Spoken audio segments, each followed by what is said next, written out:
Hi everyone, my name is Ani Sophine and welcome to Quantum Messages.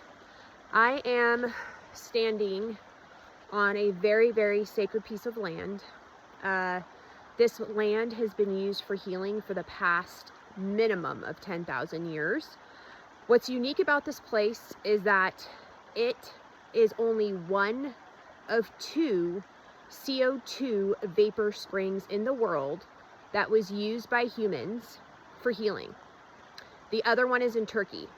This one is in Oregon. And what's unique about this property and this land is that for generations and generations and generations, it's been used for healing. And somehow the original peoples of the land figured out how to use the CO2 for healing people.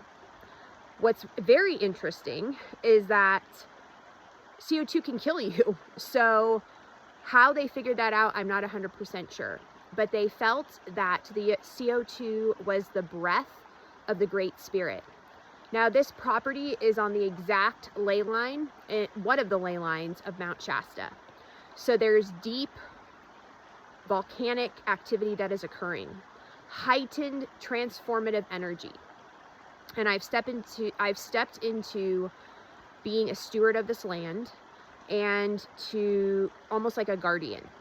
And I've been exploring the transformative energies and the spirits of the land. And what I've come to realize is that, and I knew the minute I stepped here, that the veil is very thin. You are walking between multiple dimensions. You are also able to commune with the spirits as well as being able to commune with Star Nation. This is one of the places that I know that I can actually step outside in the meadow at nighttime in the middle of the night and actually see the Milky Way galaxy. It's super unique. And I believe that the sacred places around the world have something to do with springs. It has definitely something to do with springs. It has something to do with volcanic activity. And it's powerful. But also, the energies that are brought up here also can be egoic energies as well. It's dependent upon what the person is perceiving in their life and the karmic energies that they are carrying with them. And it is of the utmost importance to protect these places, to protect these sacred places of power, and also to remember the proper protocols on how to care for them, especially when it is life or death, like the one that I'm talking about. And what's super fascinating is that the CO2 is bubbling literally out of the creek, and it looks like carbon, like dioxide water, basically, or sparkling water. And what the indigenous peoples did, or the original peoples of this land, what they did is that they would dig a hole in the earth where the CO2 gas was coming out, and they would place the people that were in need of healing inside this kind of like deep pit, cover them up with moss, and let them go through their healing process, and then they would pull them out, and I'm sure they would do prayers, ceremony, give them, other things as well. But a lot of this information has been lost. And unfortunately, this land has been colonized since the 1860s. So the people that were colonizing this area, the white people, came here and they figured things out, and they learned from the native people, and then they kind of took it over.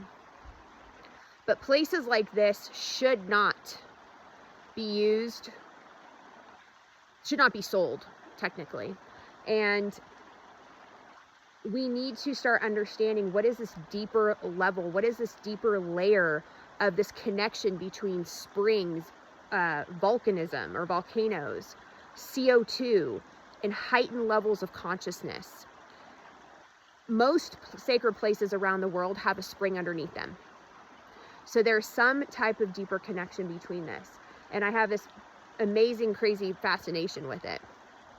So here's the creek right there. And then over here by the bridge, that's where the CO2 is coming out. And then here is where the vapor is coming out of the earth.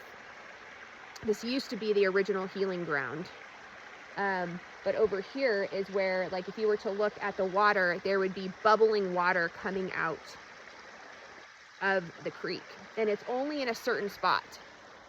So this is it for now, and if you have any questions, leave them in the comments. Thank you so much for listening.